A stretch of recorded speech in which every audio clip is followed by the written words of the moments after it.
Well, howdy there. We got some swarming going on today. Um, well, not swarming, navigational flights. And there's a lot of food coming on. There's a whole bunch of bees navigating in front of the hive, coming out for the first time in their life, going, hey, what's this area? So they're navigating and um, taking notes. What if they carry a little pad?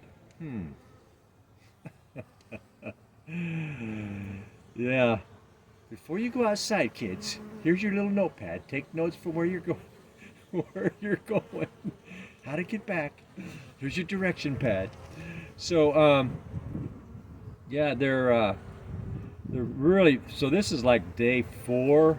They've been out, pretty busy. Getting food somewhere in the wintertime. I don't know. So here's a few girls. Some are navigating. Some are. Those look like navigators right there. So some are navigating because there's a bunch of them up in the sky up there. When they were just buzzing around up there, that means they're getting orientated. They go. I can see them going up higher, and then they're coming back, going up higher, buzzing around, looking at the weeds, looking at the fence, just kind of looking at things. Oh my gosh, there's a lot of them in February. Crazy bees. So that's probably about 54 degrees. Nice balmy winter day. Balmy for a winter day. Yeah, they're up there just doing their. Oh, it's a lot of them. Oh my gosh, look at that. They're out navigating. February. Lots of food coming in. Kind of exciting to see that because, if you think about most areas, folks who have bees, they got snow on the ground. The bees can't go out and get food, in February, January, December, many times November, many times October. So these girls have actually been pretty busy most since October. They've been when we had halfway decent temperatures. Even when it was raining, these girls have been out, and so they're staying pretty busy. Busy girls, right into the winter time, all through the winter time. So it's kind of been like this pretty much all winter. Sorry I'm in your way, girls, I know. You just fly around me, you'll be okay. All right, so I have not taken the top off yet. I was going to take the top off and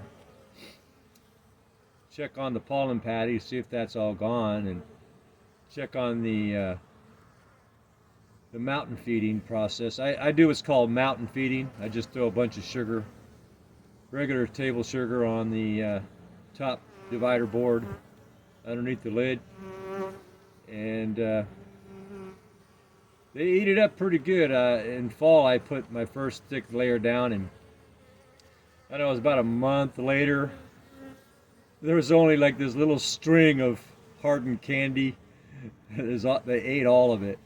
So I put another batch down about a month ago, and most likely they'd eaten most of that because they look really healthy. Like they got plenty of energy, and so yeah, I prefer mountain feeding instead of putting a feeder in there and all that kind of stuff through the winter.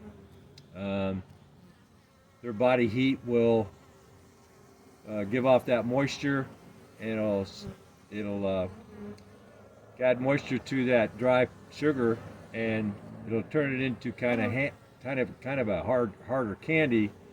But that moisture will continue to that sugar will continue to absorb that moisture, and it'll start dripping sugar syrup.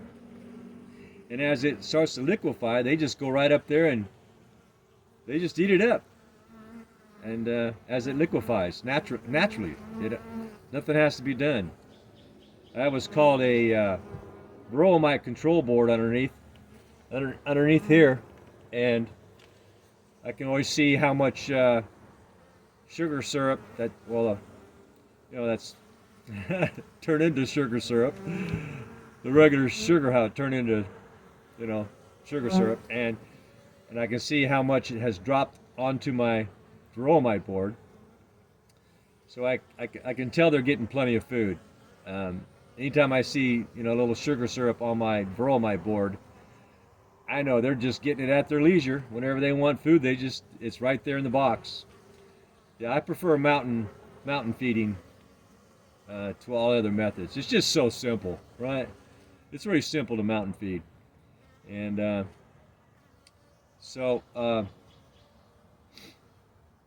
I checked the varroa mite board yesterday or so, and I only had probably 5 varroa mites in about a week's time, which is really good. That's really good.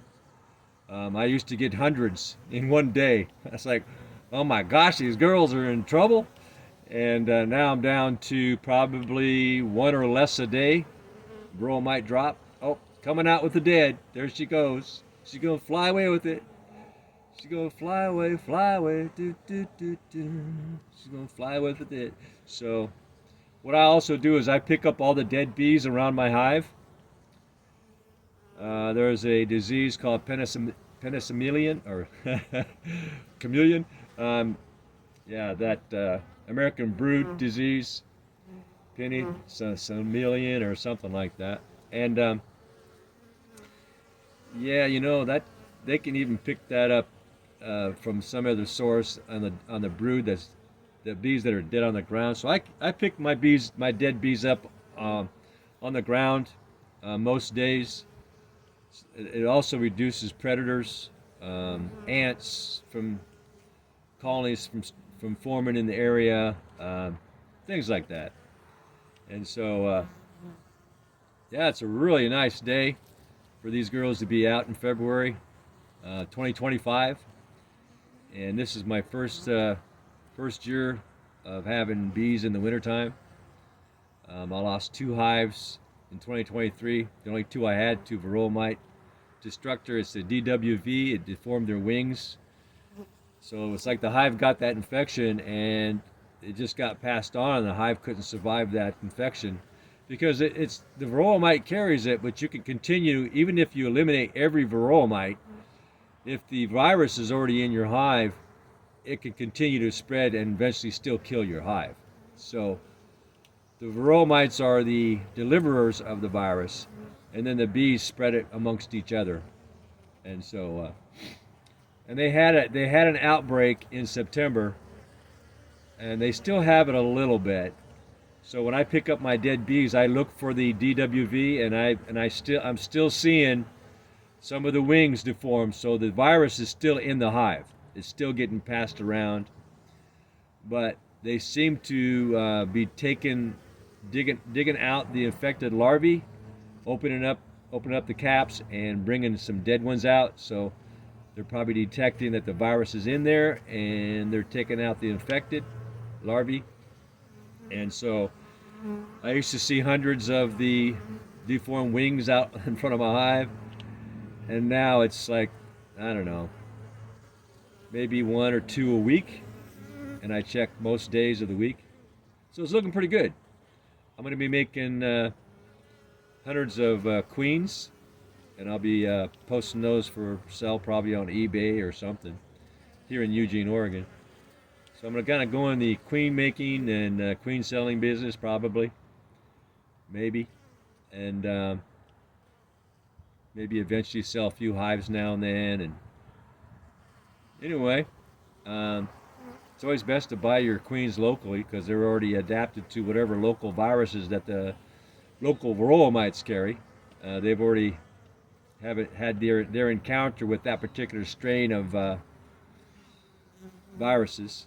And there you go. I just wanted to share this little tidbit of another beautiful day at the Beehive. It's a beautiful day at the Beehive, a beautiful day in the Beehive. Would you be mine? Could you be mine? Won't you be my Beehive? Okay. Anyway, please subscribe. You have a nice day. and I'll just let these girls do their thing for a couple more minutes.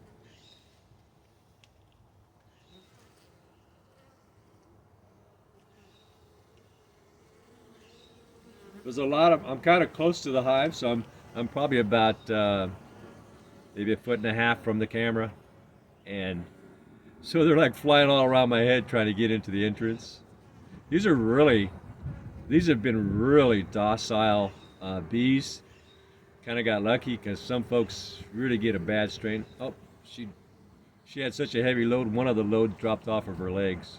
Oh, she came in with a half a truckload. So yeah, I like just watching them. It's really soothing, relaxing.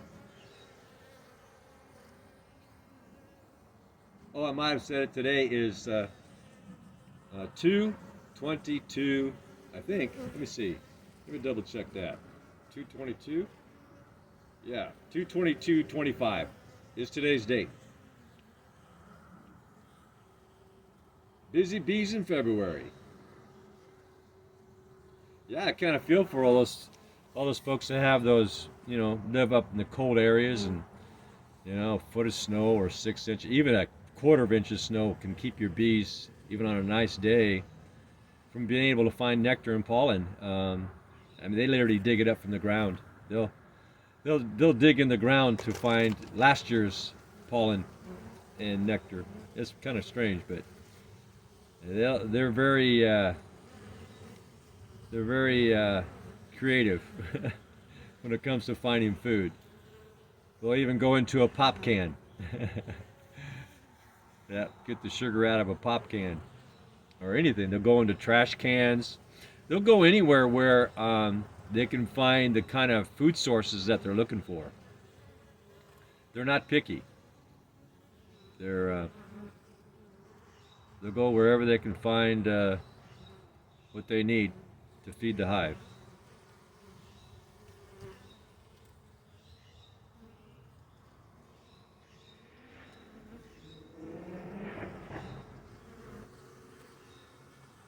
Hi, girl.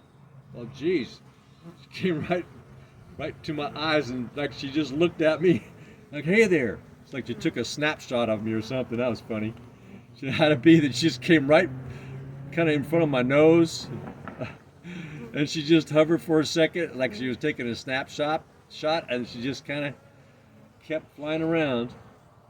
That was funny. Like, who are you? Yeah, it's kind of nice to have a really docile hive. They're so gentle and not aggressive. But like any beehive, though, if they get under attack and they start releasing those stress hormones, they can get aggressive. I just don't give them any reason to be upset. I give them plenty of food all the time. They have no reason to, until I go in the hive, and then. Yeah, they want to sting me in my face. You get out of my hive. Yeah.